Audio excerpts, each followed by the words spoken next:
부부가 결혼해서 가장 오래 산 사람은 몇 년이나 함께 산 사람이 있을까요? 충북 창원에 결혼해서 무려 83년을 함께 산 노부부가 계시다고 합니다. 남편이 5살 때, 아내가 9살 때 약혼을 해서 4년 후에 이제 결혼을 했는데요. 지금 남편이 92살, 아내가 96살이라고 합니다.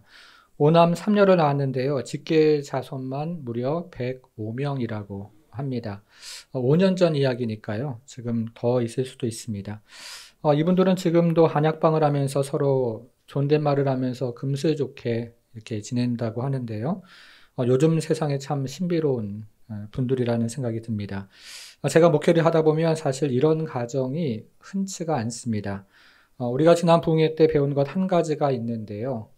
기억나십니까? 결혼은 기적이고 결혼은 기억하시네요. 그렇죠? 고통이다. 이런 말을 저희가 들었습니다. 이 말에 많은 분들이 공감을 하는 이유는 가까운 사람 사랑하고 용서하는 것이 그만큼 어렵다는 뜻이겠죠. 오늘 본문은 지난 부흥회 때 우리가 큰 은혜를 받았던 말씀인데요. 기억하면서 다시 서로 사랑에 대해서 되새김질을 하는 그런 시간이 되었으면 좋겠습니다. 오늘 본문의 첫 번째 서론에 해당하는 이야기는요, 사랑의 원천에 관한 이야기입니다. 우리는 지난 시간에 유다가 만찬의 자리를 떠나는 것에 대해서 생각을 해보았습니다. 유다가 떠난 후에 주님께서 제자들에게 오늘 본문으로 시작을 해서 16장까지에 이르는 긴 설교를 하시는데요. 우리는 이것을 다락방 강화라고 합니다. 뭐라고 한다고요? 다락방 강화라고 그렇게 부릅니다. 예수님께서 십자가에 달리시기 전에 마지막으로 다락방에서 제자들에게 하셨던 설교를 다락방 강화라고 부르는 것이죠. 이제 유다가 떠나가고 그 자리에 참 제자들만 남았는데요. 이 참 제자들에게만 예수님께서 유언처럼 하셨던 마지막 설교 말씀을 다락방 강화라고 합니다. 여기에는 굉장히 중요한 예수님의 주제들이 녹아져 있습니다. 여러분들은 혹시 책을 잘 보십니까? 요새는 책을 잘 안 보고 영상을 많이 보는 시대가 되었긴 한데요. 책을 읽을 때요, 여러분들은 서론을 읽으십니까? 아니면 본론부터 바로 읽으십니까? 저는 예전에는 서론을 잘 보지 않았는데요. 지금은 책을 보면 서론을 먼저 꼼꼼하게 좀 읽어보고, 그리고 본론을 읽습니다. 그 이유는 이 서론 안에 이 책의 흐름과 주제가 그 안에 담겨져 있기 때문에 서론을 읽어보면 이 책이 어떤 방향으로 기술이 되어 있구나를 깨닫고 시작을 하는 게 도움이 되기 때문에 그렇습니다. 오늘 본문도 마찬가지인데요. 이 다락방 강화에 서론이 있습니다. 서론이 있는데요. 이 안에 다락방 강화에 주제가 있습니다. 그것이 우리가 지금부터 살펴볼 31절과 32절 말씀입니다. 먼저 31절을 한번 볼게요. 31절을 같이 좀 읽어보겠습니다. 같이 읽겠습니다. 시작.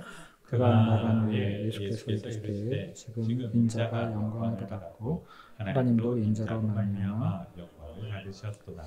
자, 그가 나간 후에, 그가 누구죠? 유다가 나간 후에 예수님께서 말씀하시기를 인자가 영광을 받았고, 인자는 누구입니까? 예수님이시죠. 하나님도 인자로 말미암아 영광을 받으셨도다. 이렇게 첫 설교를 시작하십니다. 우리가 요한복음을 읽어보면 참 알쏭달쏭한 말씀이 많이 있죠. 전장에 있었던 제자들도 잘 이해하지 못하고 지금을 살아가는 우리 독자들도 이해하기 어려운 알쏭달쏭한 말씀이 요한복음에는 꽤나 많이 등장을 합니다. 이 본문도, 이 말씀도 그런 말씀입니다. 유다가 다락방을 떠난 이후에 예수님께서는 제자들에게 지금 인자가 영광을 받았고 인자로 말미암아 하나님도 영광을 받으셨도다 이렇게 말씀하시는데 이 말씀이 언뜻 잘 이해가 되지 않는 말씀으로 이 다락방 강화를 지금 시작하고 계시는 것입니다. 그러나 주석가들의 일치된 견해에 의하면 이 말씀은요, 십자가에 대한 말씀입니다.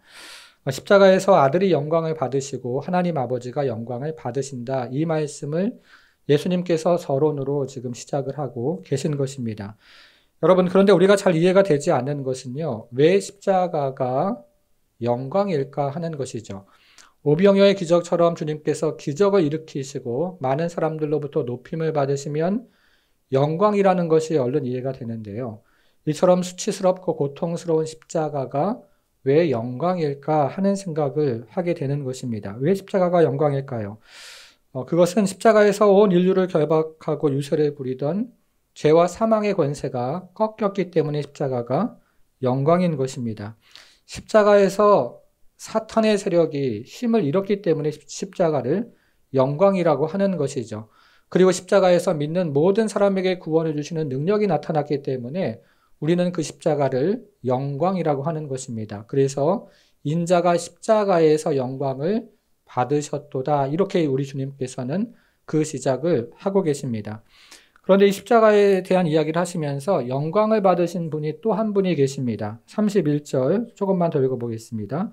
그가 나간 후에 예수께서 이르시되 지금 인자가 영광을 받았고, 자, 여기까지 설명을 했습니다. 자, 그 다음 한번 보세요. 어느 분이 또 영광을 받으십니까? 하나님도 인자로 말미암아 인자의 십자가로 말미암아 영광을 받으셨도다. 우리가 공간복음이라고 하는 마태마가 누가복음 읽어보면 이 십자가를 굴욕이라고 표현을 하고 예수님의 재림을 영광이라고 표현을 합니다. 이해가 되시잖아요. 그렇죠? 근데 요한복음은 이 십자가를 영광이라고 이야기를 합니다. 이것이 왜 하나님 아버지께 영광이 되는 것일까요? 이 십자가에서 우리 하나님 아버지의 사랑이 가장 선명하게 드러났기 때문에 영광이 되는 것이죠. 그리고 이 십자가에서 하나님의 공의가 온전하게 나타났기 때문에 이것이 영광이 되는 것입니다. 그리고 이 십자가에서 하나님의 모든 선하심이 온전하게 드러났기 때문에 이 십자가가 하나님의 영광이 된다는 뜻이죠. 그래서 십자가에서 인자가 영광을 받으셨고 아버지가 영광을 받으셨습니다. 자, 여러분 십자가가 영광인 것들을 여러분 믿으십니까? 믿으시죠? 또 다른 영광이 있습니다. 32절을 한번 볼게요. 만일 하나님이 그로 말미암아 영광을 받으셨으면 어디에서요? 십자가에서 영광을 받으셨으면 하나님도 자기로 말미암아 아들에게 영광을 주시리니. 자, 이 영광은 어떤 영광일까요? 자, 부활의 영광이죠. 저기 써 있군요. 제가 저거는 삭제하라고 준 건데 부활의 영광이라고 써 있네요. 일부 때는 제가 못 봤어요. 지금 봤습니다. 지금 여기서 예수님께서 말하시는 또 다른 영광은 부활의 영광입니다. 그러니까 지금 다락방 강화를 시작하는 서론을 우리가 살펴보고 있는데요. 자, 서론에서 두 가지 영광을 이야기하시죠. 하나는 십자가의 영광이고 다른 하나는 부활의 영광으로 시작을 하십니다. 앞으로 이제 내가 너희들에게 마지막 유언과 같은 이야기를 전할 것인데 그것은 십자가의 영광과 그리고 부활의 영광에 대한 이야기를 쭉 펼쳐서 설명을 할 테니까 잘 들어라 제자들아 이렇게 예수님께서 말씀하시면서 이 다락방 강화를 시작하신다는 뜻입니다. 여러분 이 일이 언제 일어날까요? 다시 한번 보겠습니다. 32절이죠. 만일 하나님이 그로 말미암아 십자가의 영광을 받으셨으면 하나님도 자기로 말미암아 그에게 부활의 영광을 주시리니. 자, 언제입니까? 언제예요? 곧 주시리라. 이제 그 밤이 지나가면서 그것이 시작이 된다는 뜻이죠. 여러분 우리가 지금 살펴보고 있는 요한복음 31장 13장 31절부터 38절은 다락방 강화에 이제 도입을 하는 건데요. 우리가 지금 그 본문을 읽으면서 여러분들이 발견을 하셨는지 모르겠는데 여기에는 시간을 표시하는 단어가 구절구절마다 등장을 하는 것을 어렵지 않게 우리가 발견을 하게 됩니다. 한번 확인을 해볼 텐데요. 지금 예수님께서 지금 하시는 이 말씀의 서론격에 해당하는 것이 31절부터 38절인데요. 31절부터 33절인데요. 한번 찾아보겠습니다. 31절에서요. 지금이라는 말을 한번 찾아보세요. 31절에서 지금이라는 말을 한번 찾아보겠습니다. 찾으셨습니까? 네, 32절에서는요. 곧이라는 말을 찾아보겠습니다. 곧. 찾으셨죠? 네, 33절에서 잠시라는 말을 찾아보시고요. 또 지금이라는 말을 찾아보겠습니다. 됐습니까? 잠시, 지금 33절에서 찾으셨을까요? 네. 자, 이제 본론은요. 오늘 본문의 본론, 예수님의 설교의 본론은 34절과 35절인데요. 여기에는 시간을 표시하는 단어가 나오지가 않습니다. 여러분 아무리 찾으셔도 본론에서는 시간을 표시하는 단어가 나오지 않습니다. 그러나 오늘 본문에 적용이 또 있는데요. 적용은 36절부터 38절인데요. 여기에 또 구절마다 시간을 표시하는 단어가 나오기 시작합니다. 자, 36절을 한번 보시면 지금은 이렇게 나오고요. 그런 다음에 후에는 이렇게도 나옵니다. 찾으셨을까요? 네. 37절을 한번 보시면요. 지금은 또 이렇게 나오고 있습니다. 그리고 38절에는 세 번이라는 말이 나옵니다. 세 번. 유독 다락방 강화를 시작하는 오늘 본문에 시간 표시가 굉장히 구절마다 등장하는 것을 우리가 어렵지 않게 살펴보게 됩니다. 여러분 왜 그럴까요? 저는 오늘 본문을 미리 보면서 그 이유가 무엇일까 하는 궁금증을 가지게 되었는데요. 지금부터는 이 다락방 강화를 이제 시작할 텐데 지금부터는 타이밍이 굉장히 중요하다. 그 말씀을 제자들에게 하시는 것입니다. 이번 주말이 이제 6월절이고요. 그 6월절이 시작되기 전 6월절 당일, 6월절 후 사건이 이제 진행이 될 터인데 그 사건의 타이밍을 제자들아 놓쳐서는 안 된다. 그 이야기를 지금 하고 계시는 것입니다. 왜냐하면 지금부터 펼쳐지는 사건들은 인류의 역사에 있어서 가장 중요한 사건들이 이제 펼쳐질 것이고 그리고 이 사건들은 우리의 생사뿐만 아니라 영생을 결정하는 너무나 중요한 사건들이기 때문에 지금부터 시간의 흐름을 너희가 놓치지 말고 잘 쫓아와야 된다고 제자들에게 우리 주님 당부를 하시고 이 말씀을 시작을 하고 계시는 것입니다. 여러분 그러면 다락방 강화에 우리가 서론을 살펴보았는데요. 이 서론이 어떻게 되어 있습니까? 자, 첫 번째는 31절이었는데 31절에서는 이제부터 나는 너희에게 부활의 십자가의 영광에 대해서 이야기를 하겠다 이렇게 말씀을 하시는 것이고요. 32절에서는 이제부터 제자들아 너희에게 무슨 영광이에요? 부활의 영광에 대해서 지금부터 이야기를 할 테니까 그 흐름, 그 타이밍을 놓치지 말고 너희가 잘 따라와야 된다. 지금 그렇게 제자들을 준비시키고 계시는 것입니다. 여러분 그런데 이때 우리가 반드시 한 가지 알아야 될 사실을 우리 주님은 33절에서 말씀해 주고 계십니다. 33절을 같이 또 한번 읽어보겠습니다. 시작. 작은 자들아 내가 아직 잠시 너희와 함께 있겠노라. 너희가 나를 찾을 것이나 일찍이 내가 유대인들에게 너희는 내가 가는 곳에 올 수 없다고 말한 것과 같이 지금 너희에게 이르노라. 유대인들은 하나님이 계시는 곳으로 그 영광스러운 곳으로 갈 수 있다 없다? 갈 수 없죠. 여러분 그러면 제자들은 어떻습니까? 제자들은 하나님께서 계시는 영광스러운 곳으로 지금 갈 수가 있나요? 없나요? 제자들도 지금은 갈 수가 없습니다. 유대인들이나 3년 동안 예수님을 따라다니면서 그분으로부터 많은 것들을 배운 종교적으로 인격적으로 다듬어진 제자들이나 모두 하나님 앞으로 갈 수가 없다고 이야기하고 있습니다. 예수님은 지금 모든 사람들을 동일한 선상에서 세우고 계시는 것입니다. 기적을 보고 그 기적을 가지고 믿으려고 하는 어리석은 무리들이나 3년 동안 예수님을 따라다녔던 제자들이나 모두 동일한 선상에 세우시는데요. 모든 인간은 스스로 하나님 앞으로 갈 수가 없다고 지금 말씀을 하고 계시는 것입니다. 여러분 그러면 우리 인간은 어떻게 하나님 앞으로 갈 수 있을까요? 자, 그것을 31절과 32절에서 말씀해 주셨죠. 31절 십자가의 구속으로 우리는 하나님 앞에 나아갈 수 있다고 말씀해 주셨죠. 32절에서는 그분의 십자가의 영광과 그리고 부활하심으로 그것을 믿는 우리가 하나님 앞으로 나갈 수 있다고 말씀해 주시는 것입니다. 우리는 스스로 하나님 앞에 나갈 수 있는 육체가 아무도 없는데 그러나 십자가의 구속과 부활의 영광을 믿는 사람들은 하나님 앞으로 나아갈 길을 주님께서 마련해 주셨다고 우리 주님은 그 서론으로 말씀을 하시고 그 이야기를 이제 계속되는 다락방 강화에서 풀어서 이제 설교를 해주시고 실제로 그런 일을 제자들은 경험을 하게 되는 것입니다. 여러분 그러면 십자가의 부활과 그리고 구속과 부활의 영광을 경험한 인생은 어떻게 살아야 할까요? 그 질문에 대한 답이 오늘 본문의 본론입니다.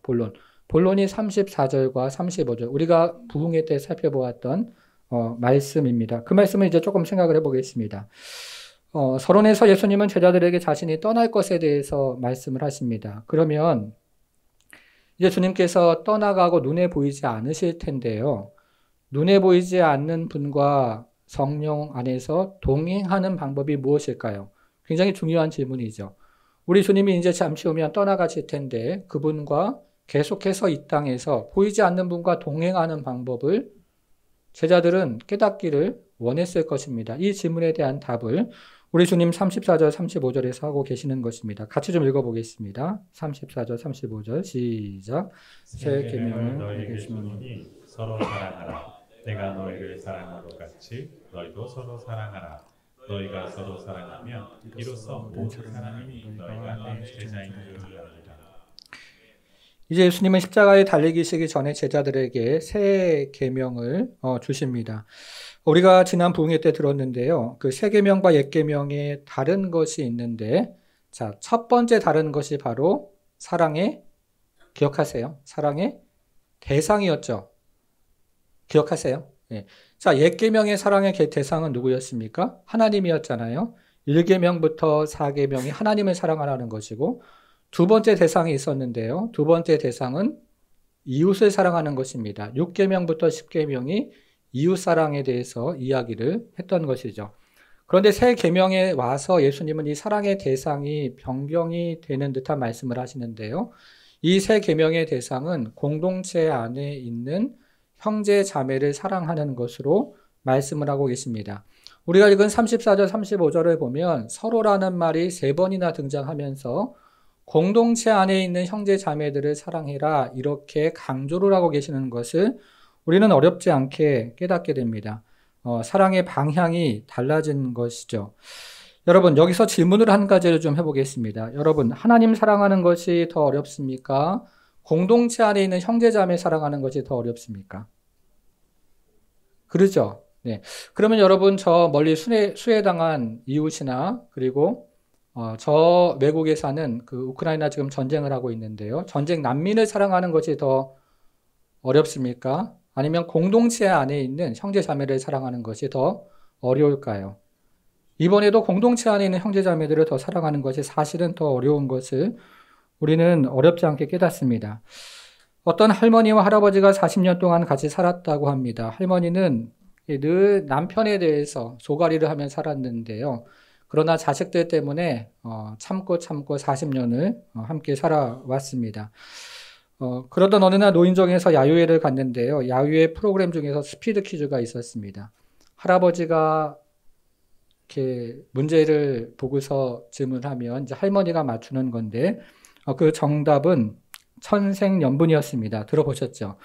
문제를 보고 할아버지가 할머니에게 당신과 나 사이를 뭐라고 하지? 라고 물었더니 할머니가 왼수라고 대답을 했다는 거 아니에요? 그렇죠? 그거 말고 두 자 말고 네 자로 뭐냐고 할아버지가 물었더니 평생 왼수라고 그렇게 대답을 했다는 것을 우리가 들으면서 웃었던 적이 있는데요. 여러분 서로 같은 교회를 다니면서도 그런 분들이 계시죠. 한 사람은 저 뒷문으로 가고 한 사람은 옆문으로 가고 서로 마주치기가 좀 껄끄러워서 그런가 하면 나와 성향이 같고 생각이 같은 사람들끼리 모여서 그것을 사랑이라고 착각을 하지만 그러나 때로는 그것이 패거리 의식이 될 수 있다는 사실도 우리가 경계를 해야 되는 것입니다. 요즘 교회 안에 이런 생각들이 얼마나 많이 있습니까? 그래서 사랑하는 것이 참 어렵다 하는 생각을 저나 여러분들이나 실제적으로 신앙생활을 하면서 하게 되는데요.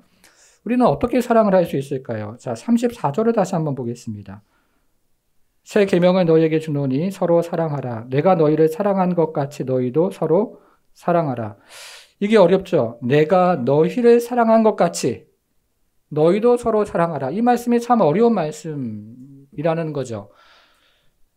예수님처럼 여러분 우리가 어떻게 사랑하겠습니까? 예수님이 우리를 사랑하실 때 끝까지 십자가의 사랑으로 사랑하셨는데요. 우리가 어떻게 예수님처럼 사랑할 수가 있겠습니까? 근데 이 말씀을 우리가 그렇게 이해할 수 있지만 다른 방식으로 이해할 수 있는데요. 여기서 것같이라는 헬라말 카토스는 기준으로 이해할 수 있지만 원천으로 이해할 수도 있는 중요한 단어입니다. 그러니까 주님께서 주시는 사랑이 있으니 그 사랑으로 서로 사랑하라. 사랑의 원천은 주님이 되시니까 우리에게 임하는 그 사랑, 성령 안에서 부어주는 그 사랑을 기도하면서 서로 사랑하라. 이렇게 우리 주님께서 지금 말씀하고 계시는 것입니다. 여러분, 그리고 이것은 내 방식대로 사랑하는 것이 아니라 상대방의 방식대로 사랑하는 것을 의미하기도 합니다. 어느 마을에 진한 갈색의 멋진 종마가 풀을 뜯고 있었습니다. 그 곁에 그 말을 돌보는 할아버지가 있었고 이 종마를 무척이나 사랑하는 한 소년이 있었습니다. 할아버지가 멀리 여행을 하면서 소년에게 이제 말을 부탁하고 이제 멀리 떠나게 되었습니다. 소년은 그동안 말과 단둘이 있는 시간을 기대하고 있었는데 그런 시간이 오니까 너무 좋아서 이제 펄쩍펄쩍 뛰면서 좋아라 했습니다. 근데 잠시 며칠이 지난 후에 이 말이 병들기를 시작했는데요. 말이 진땀을 흘리면서 너무나 괴로워하는 모습이 소년의 눈에 보였습니다. 소년은 이 말이 정말 열이 펄펄펄펄 이제 끓어오르니까 여러분 같으면 어떻게 하시겠습니까? 이제 시원한 물을 가지고 이 말에게 먹이기를 시작하면서 이 말을 아주 극진하게 간호를 했습니다. 그런데 말의 병세가 좋아지는 것이 아니고 악화되었는데요. 어느 날부터 말이 다리를 쩔뚝쩔뚝 하면서 뛰지를 못하기를 시작한 것입니다. 이제 할아버지가 돌아왔어요. 할아버지가 돌아와서 보니까 말이 다리를 절고 있습니다. 놀란 할아버지가 이렇게 소년에게 물었더니 간호를 하면서 이제 시원한 물을 주었다는 거예요. 그런데 할아버지가 정색을 하면서 이렇게 말씀을 하셨는데요. 차가운 물을 말에게 먹이는 것은 말에게 치명적인 거야. 이렇게 이야기를 했습니다. 소년이 이렇게 대답을 합니다. 저는 할아버지 정말 잘 몰랐어요. 제가 얼마나 그 말을 사랑하시는 줄 할아버지가 잘 아시잖아요. 할아버지가 한참 생각을 한 다음에 말씀을 하십니다. 얘야, 누군가를 사랑한다는 것은 어떻게 사랑하는지를 아는 것이란다. 이렇게 말씀을 하셨습니다. 여러분, 누가 아프면요, 우리가 기도만 할 것이 아니라는 거죠. 그 사람이 왜 아픈지, 그리고 어떻게 아픈지 가서 물어보고 그 사람의 방식대로 서로 사랑하라고 우리 주님은 말씀하고 계시는 것입니다. 우리 교회 젊은 부부들이 종종 아이들과 함께 우리 장년부 예배를 드리는 경우가 있죠. 그리고 주일날 오전에 이렇게 와서 헌금성으로 아이들과 함께 찬송을 앞에 나와서 하는 경우도 있습니다. 여러분, 그러면 아이들이 어때요? 아이들이 어떻게 합니까? 떠들죠? 예, 장난치죠? 예, 들락날락거리면서 장난치고, 자리에 앉아서 떠들고, 자기 하고 싶은 거 하고 그렇습니다. 여러분, 그러면 여러분들 뭐라고 하십니까? 와 이리 떠드노? 이렇게 말씀하시나요? 어떻게 말씀하십니까? 엄마들은 뭐 하는데? 이렇게 말씀을 하기도 하는데요. 예배당에서 아이들이 떠들고 장난치면 가장 긴장하는 사람이 누구일까요? 엄마들이죠. 엄마들이 안 그래도 얘가 무슨 말을 하나 또 무슨 행동을 하나 노심초사인데 거기다가 다른 주변에 있는 사람이 한마디를 더하면 이 엄마는 그때는 잘 모르지만 나중에 집에 가서 이제 마음에 그 말이 상처로 남는 경우들이 있지 않겠습니까? 여러분 어떻게 말을 해야 될까요? 아침부터 아이들 챙겨오느라고 얼마나 힘들었냐고. 그렇죠? 그리고 아이들과 함께 나와서 특송을 하니까 더 정말 은혜로웠다고. 은혜 많이 받았다고. 내가 아이들 생각날 때마다 신앙 안에서 잘 자랄 수 있도록 기도하겠다고. 이렇게 격려해 주면 그 격려 한마디가 그들에게는 너무나 큰 사랑의 또 은혜가 되는 것이죠. 제가 목회를 하면서 가장 많이 듣는 말 중에 하나는 다른 사람 때문에 상처를 받았다는 말을 종종 듣게 됩니다. 실제로 다른 사람 때문에 상처를 받아서 교회 봉사를 쉬기도 하고요. 그리고 구역 모임에 참석을 그만하기도 하고 그리고 어떤 경우에는 교회를 종종 떠나는 경우도 있습니다. 사실 이 상처를 받다 본 사람이 아니면 그 상처가 얼마나 마음 가운데 깊고 그리고 날카롭게 들어와서 남아있는지를 아무도 알지를 못합니다. 여러분 중에 혹시 나는 상처 잘 안 받아 이렇게 생각하시는 분이 계시면 그 본인이 다른 사람에게 상처를 주는 분은 아닐지를 돌아볼 필요가 있다는 거죠. 그런 상처 때문에 혹은 다른 이유로 우리는 공동체 안에 들어가는 것이 참 어려운 사람들입니다. 여러분 그럼에도 불구하고 예수님께서 지금 우리에게 말씀하신 이 서로 사랑하는 것을 멈추지 말아야 합니다. C.S. 루이스가 쓴 네 가지 사랑이라는 책에 이런 말이 있어요. 한번 잘 들어보셔요. 마음을 절대로 다치지 않으려면은 아무에게도 마음을 주지 않으면 된다. 동물에게도 사랑을 주면 안 된다. 취미와 소소한 사치로 마음을 꽁꽁 동여매라. 모든 연주를 피하라. 이기심이라는 관 속에 마음을 안전하게 가둬둬라. 그러면 어둡고 공기가 통하지 않는 그 부동의 관 속에서 마음은 변절할 것이다. 천국을 제외하고 사랑의 위험에서 안전하게 피할 수 있는 유일한 장소는 어디일까요? 지옥이다. 이렇게 결말을 맺습니다. 상처를 받는다고 해서 서로 사랑 멈출 수 없다는 뜻입니다. 여러분, 서로 사랑이 가능한가요? 우리에게는 불가능합니다. 그러나 주님께서 우리에게 그 사랑 부어주시면 가능한 거죠.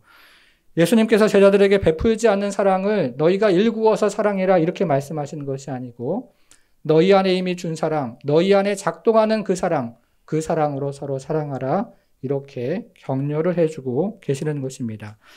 사랑하는 여러분, 이 땅을 살아가는 주님의 제자들의 가장 중요한 선교적인 행위가 무엇인지 아십니까? 자, 35절 한번 보겠습니다. 35절. 너희가 서로 사랑하면 이로써 모든 사람이 너희가 누구인 줄? 내 제자인 줄 알리라. 내 제자, 예수님의 제자인 줄 알리라.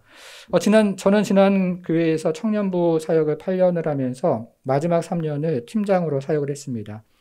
청년부 교육자가 제가 사역할 때 11명이었는데요. 1명이 자매 교육자고 10명이 이제 남자 교육자들이었습니다. 여러분, 그런데 저를 비롯해서 교육자들이 얼마나 유치한 줄 아세요? 사역하면서요. 제자훈련생 뽑을 때 서로 괜찮은 사람 뽑으려고 눈치를 막 이렇게 봅니다. 그리고 사역 광고 낼 때요, 눈에 띄는 자기 사역 광고 이렇게 내려고 주보에 제일 위에 내려고도 눈치를 막 싸움을 하고요. 그리고 눈에 잘 띄는 곳에 포스터 붙여놓고 그것을 떼지 않으려고 절대 양보하지 않으려고 서로 눈치 싸움을 하는 경우도 있습니다. 선교 갈 때요, 자기가 원하는 곳으로 가려고 또 이렇게 자꾸 로비를 와서 하는 경우도 있습니다. 조금도 양보하지 못하는 못난 교육자들이 간혹 있습니다. 그래서 제가 팀장을 하면서 한 가지 만들어 놓은 것이 있습니다. 이제 화요일 날 출근을 하잖아요. 출근을 하면 이제 그때 전체 교육자 130명이 함께 이제 회의를 하는데요. 그 회의가 끝나면 아침을 먹고 그런 다음에 청년부 교육자들을 데리고 제가 어디로 가요? 어디로 갔을까요? 청년부 교육자를 데리고 회의하러 가는 게 아니고요. 청년부 회의를 따로 하러 가는 게 아니라 운동장으로 갔습니다. 풋살장으로 갔어요. 남자 교육자가 5명, 풋살하기 딱 좋거든요. 그래서 5대5로 오전에 풋살을 하고 땀을 흘리고 그리고 난 다음에 목욕탕을 가요. 목욕탕 가서 함께 등 밀어주고 그리고 점심을 먹고 그런 다음에 일주일을 이제 시작을 했습니다. 그러면서 제가 경험한 것이 있는데요. 리더십들이 화목하면 하나님 나라가 그곳에 임하고 그것이 흘러갑니다. 그런데 리더십들이 화목하지 못하면 하나님의 사랑을 잃어버려서 공동체가 참 깨지고 연약한 공동체가 되어가기 쉽다는 거죠. 여러분, 주님께서 우리에게 주신 가장 선교적인 행위가 무엇일까요? 목회자들에게 질문하면 똑같이 얘기를 합니다. 전도하는 거요. 사역하는 거요. 그리고 선교하는 거요. 이런 식으로 대답을 합니다. 그런데 여러분, 우리 오늘 본문에서 우리 주님께서 말씀하시는 가장 큰 선교적인 행위는 무엇일까요? 서로 사랑하는 것이죠. 이것을 요한복음 전체에서 한번 생각을 해보겠습니다. 자, 요한복음 전체를 한 구절로 요약을 하면 여러분 잘 외우시는 요한복음 3장 16절 어떻게 시작을 합니까? 하나님이 세상을 이처럼 사랑하사. 그 다음 뭐예요? 독생자를 주셨으니. 우리 하나님 아버지의 가장 최고의 선교 행위는 사랑하는 것이죠. 자, 저는 두 번째 구절을 저에게 꼽으라고 하면 저는 13장 1절을 꼽을 텐데요. 이 13장 1절은 우리 주님께서 마지막 영광의 책을 시작하시면서 하셨던 말씀입니다. 세상에 있는 자기 사람을 사랑하시되 끝까지 사랑하시더라. 그 말씀이죠. 우리 주님의 최고의 선교적인 행위는 제자들을, 자기 사람들을 사랑하는 것이었습니다. 이와 같이 하나님의 사랑과 그리고 우리 주님의 사랑이 절정에 이른 것이 바로 십자가였죠. 십자가에서 그 사랑이 절정에 이르고 그 십자가의 사랑을 경험한 우리들에게 지금 미리 당부해서 제자들에게 하시는 말씀이 너희가 서로 사랑하라. 그 말씀을 주셨던 것입니다. 자, 이번 주가 지나가고 이제 다음 주가 되면 단기 선교팀이 인도네시아를 방문합니다. 여러분, 단기 선교팀의 최고의 선교 행위가 무엇일까요? 가서 밥을 지어주는 것일까요? 가서 제가 이제 교회, 세계교회 이제 저녁마다 돌아다니면서 집회를 하는데요. 제가 설교를 하는 것입니까? 아니면 교회를 하나씩 지어주는 것일까요? 그것이 아니고 뭡니까? 서로 사랑하는 것이죠. 교회를 지어주는 것도, 그리고 밥을 해주는 것도, 그리고 설교로 섬기는 것도 다 귀한 섬김이고 또 봉사이지만, 선교의 한 종류지만 팀 안에서 가장 중요한 최고의 선교 행위는 서로 사랑하는 것입니다. 우리 주님 그것을 말씀하셨는데 이렇게 서로 사랑하면 성부와 성자 안에서 그리고 성령 안에서 우리가 하나님의 사랑 안으로 들어가서 그것이 마치 깜깜한 방에 문 틈으로 새어나가는 빛처럼 새어나갈 때 세상은 우리가 그리스도의 제자인 것을 아는 것입니다. 여러분, 이제 이것을 베드로의 예를 가지고 한번 마지막으로 적용을 한번 해보겠습니다. 자, 오늘 본문에 우리가 서론과 34절, 35절 본론 말씀을 살펴보았는데요. 이제 36절부터 38절 베드로의 적용을 가지고 적용 말씀을 한번 생각해 보겠습니다. 같이 한번 읽어볼게요. 36절부터 38절 무슨 내용인지 한번 의미를 머릿속에 생각하면서 같이 한번 읽어보겠습니다. 시작. 시몬 베드로가 이르되 주여 어디로 가시나이까? 예수께서 대답하시되 내가 가는 곳에 내가 지금은 따라올 수 없으나 후에는 따라오리라. 베드로가 이르되 주여 내가 지금은 어찌하여 따라갈 수 없나이까? 주를 위하여 내 목숨을 버리시나이까? 예수께서 대답하시되 내가 나를 위하여 내 목숨을 버리겠느냐? 내가 진실로 진실로 내게 이르노니 다가오기 전에 내가 3번 나를 부인하리라. 자, 베드로는 예수님이 가시는 곳에 따라가고자 했습니다. 그러자 예수님께서 나중엔 따라올 수 있지만 지금은 따라갈 수 없다. 이렇게 말씀을 하십니다. 그러자 베드로가 자기 목숨을 주님을 위해서 내어놓겠습니다. 이렇게 이야기를 하자 우리 주님께서는 너는 다가오기 전에 3번 나를 부인할 것이다. 이렇게 말씀을 하시는 것이 우리가 읽은 말씀의 적용 내용입니다. 여러분, 그런데 여기서요, 베드로가 놓치는 것이 있어요. 굉장히 중요한 것을 베드로가 놓치고 있습니다. 그것이 무엇이냐면요, 기독교의 가장 중요한 진리를 지금 베드로는 놓치고 있습니다. 여러분, 기독교의 가장 중요한 진리가 무엇일까요? 베드로는 지금 기독교를 제자들이 예수님을 위해서 무엇을 하는 것처럼 하는 것이라고 생각을 하고 있습니다. 지금 베드로는 주님을 따라간다고 이야기했고 목숨을 내어놓도록 사명을 감당하겠다고 이야기하는 이 마음은 분명히 진심인데요. 이렇게 진심으로 이야기를 하면서 자기가 주님을 위해서 무언가를 하는 것을 기독교의 핵심이라고 이해를 했던 것입니다. 여러분, 그러나 기독교의 핵심이 무엇일까요? 우리 주님은 지금 베드로에게 무엇이라고 기독교의 핵심을 말씀하십니까? 그것은 기독교는 예수님이 제자들에게 하시는 것입니다. 제자들을 위해서 하시는 것이죠. 그리고 예수님이 제자들을 통해서 하시는 일입니다. 그러니까 기독교라는 것은요, 우리가 주님을 위해서 무언가를 해드리는 일이 아니고 주님께서 그의 제자들을 위해서 제자들에게 제자들을 통해서 하시는 일이 바로 기독교의 핵심이 되는 것이죠. 여러분, 지금 베드로가 예수님을 위해서 대속제물이 될 수 있을까요? 예수님을 대신해서 어린 양이 되어서 십자가에 죽을 수가 있겠습니까? 절대로 그럴 수 없죠. 예수님이 베드로에게 물으십니다. 너가 나를 위해서 목숨을 버리겠다고 베드로야? 너는 모든 것을 거꾸로 지금 이해하고 있는 거야. 그것이 아니고 내가 너를 위해서 목숨을 버리는 거야. 내가 세족식 때 그것을 너에게 알려주었는데 내가 얼마나 너에게 자주 이야기해야지 그것을 너가 깨달을 수 있겠니? 인간이라는 존재는 말이지 너처럼 다 굴기 전에 3번 나를 부인하는 연약하고 죄성이 있는 존재일 뿐이야. 그런 너가 어떻게 나를 위해서 무엇을 해주겠니?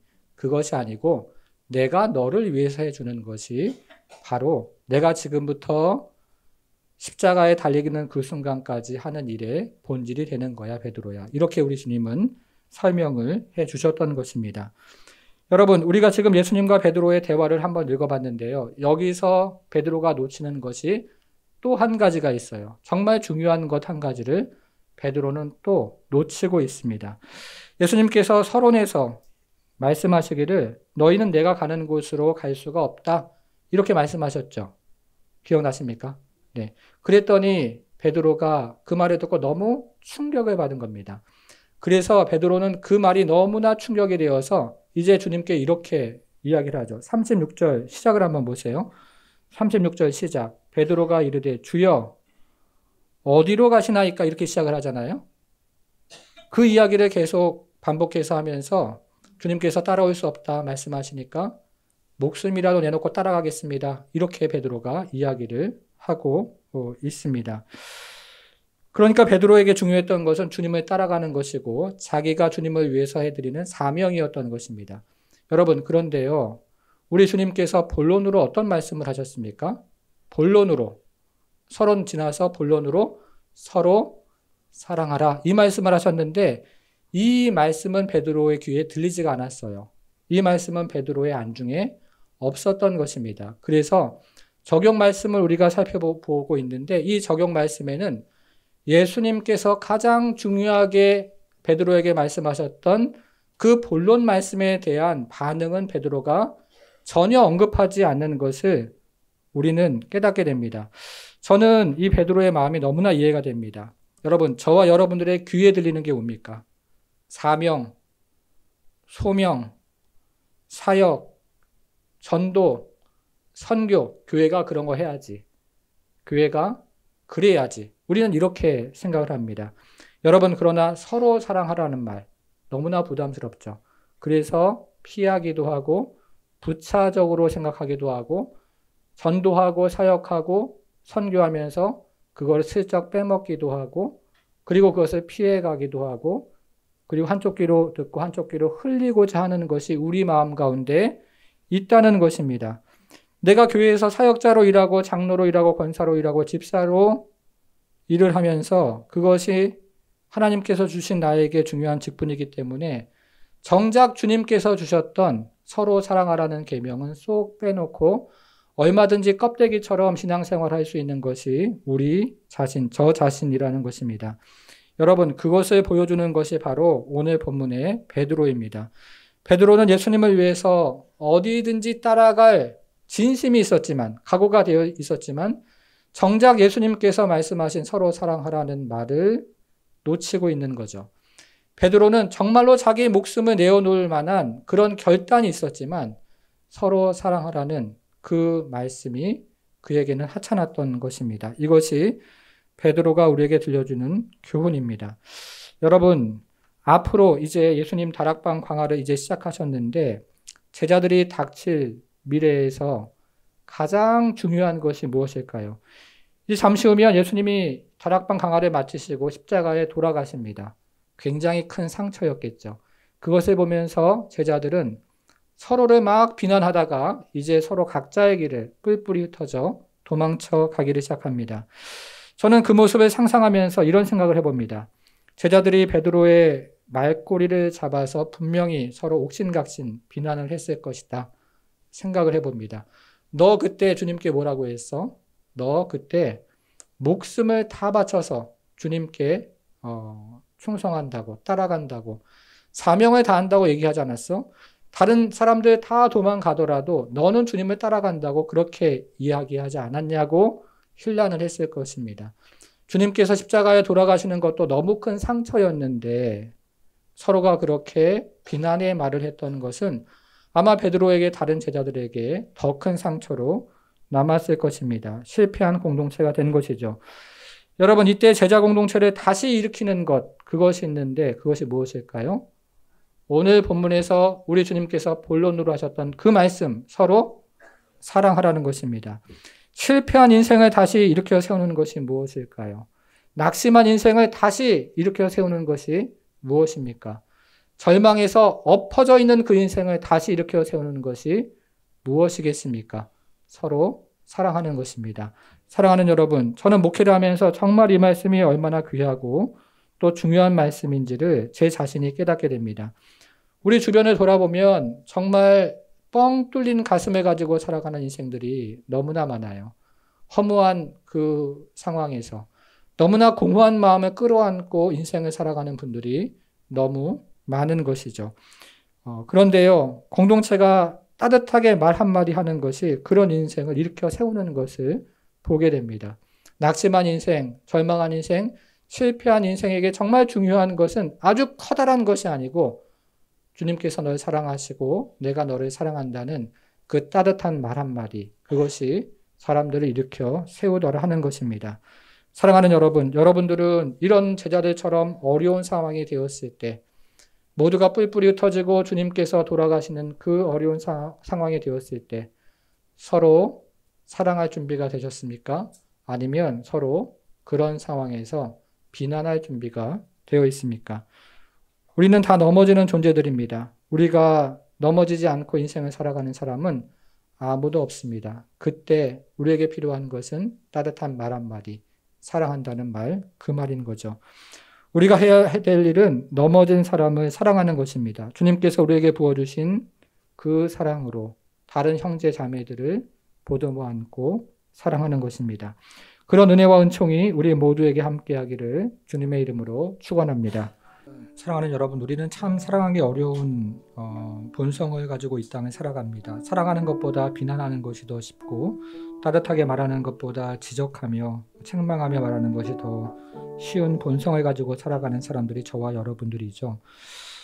그런데 우리 주님 그것을 아시면서도 성령 안에서 서로 사랑하면 세상이 우리가 그리스도의 제자인 것을 알 것이라고 말씀하십니다. 우리의 본성을 육신을 내려놓고 성령 안에서 살라고 말씀하십니다. 이 시간에 성령 부어주시고 성령 안에서 사랑의 사람이 되고 이 사랑으로 우리 공동체 안에 있는 형제 자매들을 사랑함으로 섬기는 사람 되게 해달라고 함께 기도하기 원합니다. 기도하겠습니다. 하나님 아버지, 우리는 사랑하는 것보다 비난하는 것이 더 쉬운 본성을 가지고 살아가는 사람들이고 따뜻하게 말하는 것보다 지적하며 책망하기 또 쉬운 하나님 아버지 그런 성정을 가지고 이 땅을 살아가는 연약하고 또 죄인된 본성을 가지고 살아갑니다. 주님, 그러나 주님께서 십자가에 죽으시고 성령이 하나님 아버지 오순절 다락방에 임했을 때 그들이 하나가 되고 다시 주님의 사랑을 기억하며 하나님 이 사랑 안에서 회복하였던 것처럼 하나님 이 시간 성령 하나님 우리를 찾아봐 주시고